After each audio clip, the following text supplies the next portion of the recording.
ওয়ালাইকুম ওরহমতুল্লাহ বারাকাতু। সুপ্রিয় দর্শক, মার্কেটের কিছু নামি দামি ফ্যান দেখুন। বডি কেমন ধরনের বডি সেটা দেখেন আপনারা।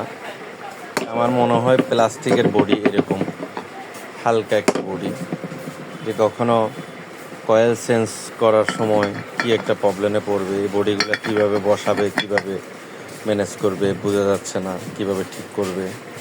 পরিস্থিতি দেখুন। ফ্যানের বডি কেমন বডি, মনে হচ্ছে আমার থেকে এটা প্লাস্টিকের বডি। ফ্যান কত ভালো ভালো ফ্যান দেখুন। তারপর কয়েলের অবস্থা দেখেন। কিনছে আমার মনে হয় বেশি দিন হয় নাই, জ্বলে পুড়ে ছাই হয়ে গেছে। দেখেন ফ্যানের বডির অবস্থা।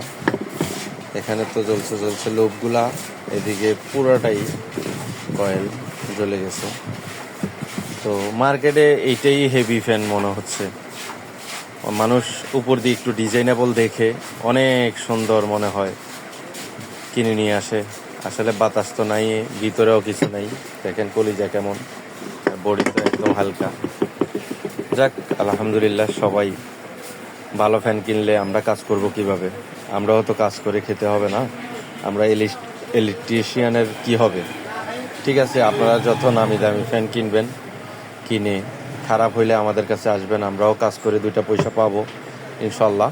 এই ফ্যানটারও কয়েল বানবো। আসসালামু আলাইকুম রহমতুল্লাহ।